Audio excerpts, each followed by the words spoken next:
What's good, you guys? It's Lifestyle from lifestyledidit.com, and in today's video I'm going to be showing you a very simple process to make your 808s stand out more in the mix. Let's get into it. Alright, so like I said, this process is actually very simple. It's only a few steps, but I'm going to show you how to do it, and then I'm going to show you how it can sound in an actual mix and in a few beats to give you an example. So again, like I said, it's going to be real quick, but a very effective way of mixing that I like to do.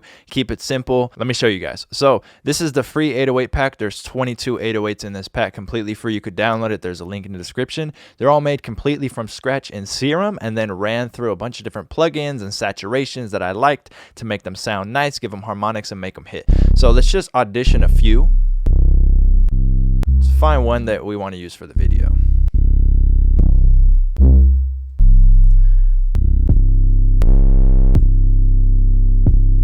Okay, I think I'm going to go with 9. So the reason I want to go with this one is because it has a little bit of saturation to it. It has that harmonic content, but if this was in a beat and I wanted it to stand out more, this is one trick I can use. So like I said, this is going to be very simple, and I'm just waiting for the comment. I already know someone's going to make a comment about this 808. All right, so I'm going to just turn the tempo down real quick so that the loop isn't so fast. We're going to put down one 808. We'll put it on cut itself. Let's get rid of this sample track. So this is the 808, right? All right, so the first thing we're actually going to do is just clone it, right? And the reason we're going to clone it is because we can send it through a send track and set that all up. But this is just going to be easier. You have all your notes laid out on your 808, and then just go ahead and clone it. Like I said, we can send it through a bus and then do all that, but I'm not going to do that today. I'm going to keep it simple. So we have it cloned. So we'll just name this one 808 9, right? Because it's the 9th 808, and then we'll name this 808 9. We'll call it harmonic. Call it whatever you want. We're going to add harmonic content to it, so I'm going to call it that. You could call it no low end, whatever you want. Just know that this is going to be the main 808, and then this one is going to be the accent of it to make it stand out, right? So all we need to do is link both of these to the mixer track. So we'll come over here, route them, and now we have both of them, right? And we'll color them real quick just so we could tell the difference. So this will be the main 808, and then we'll make this yellow. It stands out. So the original 808 is going to stay by itself. It's already in mono, but let's just throw it in mono. Here we go. Boom, sounds good. Now what we're going to do is just cut all the low end out and then add some saturation and some processing to kind of switch up the high end of it, make it sound a lot different. And since we're cutting out literally all the low end of it and so much of the mid-range, we'll be able to blend this back in with our original 808, and it's going to add an accent layer. Now you're asking, why don't I just add the saturation to the main 808?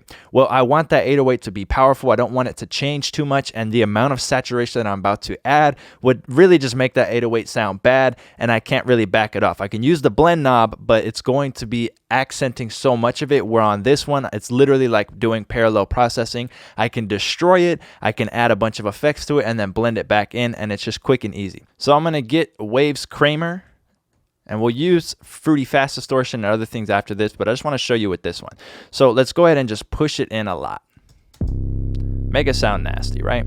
We got some nice harmonics coming off there. So what I'm going to do next is get an EQ, and I'm going to low cut a lot of this low end, and I'm going to make it a bit steeper. I'm going to go up to like 400, 500 range, and I'm going to get rid of all of this. Let's see what's going on up here.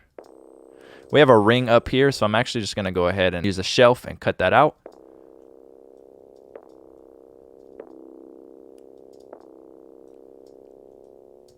Okay, cool. This is sounding good. And then I'm going to bring my volume up because it's very low, as you can see.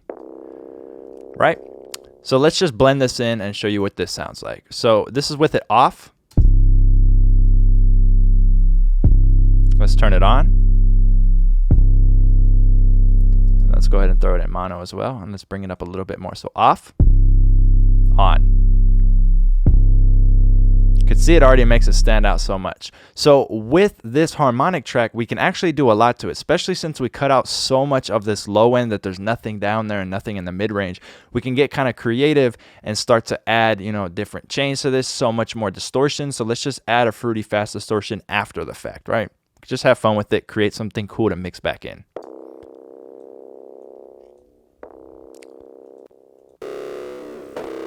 Right, let's say we wanted that. It sounds bad, but it's aggressive, so we could take this and we could slowly blend it back in. Could take this and put it before the EQ since we did a nice shelf on it. It'll kind of take some of that high-end sizzle out. Different tones, right? We can add another EQ after, whatever we want to do, and we can cut a lot of this out. We'll just start shaping it. Right, let's go ahead and solo it. Let's do a high cut so it's more aggressive.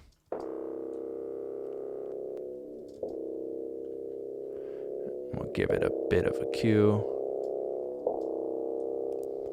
Let's boost up the resonance.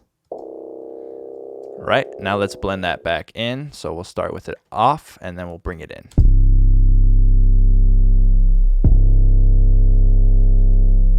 Sounds pretty cool.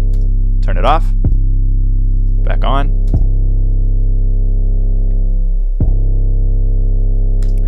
So with this, like I said, you could start to blend a lot of different things and come up with like a cool chain of how you want the harmonic content of it to sound and then blend it back in. So I'm going to show you how this sounds with a few different beats. But before I do that, I actually just want to try Decapitator on it. So instead of the Kramer tape, let's go get Decapitator and let's run it through some nasty Decapitator. And let's put it on the punish mode, because that sounds aggressive. Let's do our cut. Sounds disgusting. See again.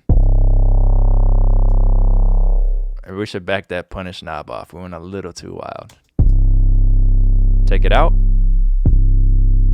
So you see what I'm saying? You see how aggressive that made it. It just added some harmonic content. So like I said, it lets you get real creative and you can start to just do things and automate differently when you have it in like a quick, easy parallel processing. And like I said, we can take this over, right? And we can route it. So we can just click here, we can come over here and we could tell it to route to this track.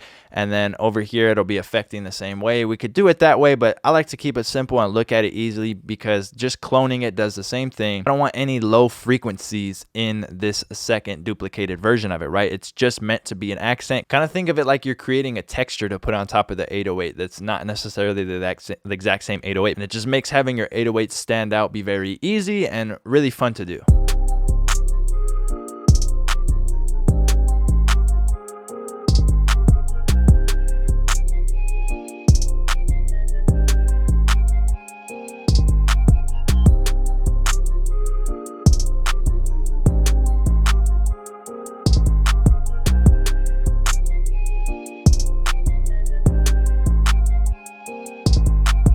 All right, thank you guys so much for watching. Make sure to go get 808 Madness for free. There will be a link in the description. If you did like this video, leave a thumbs up. You guys can follow me on all social medias at Lifestyle Did It. Make sure to hit my site, lifestyledidit.com, for everything else. Other than that, subscribe to your boy, push notifications. Thanks.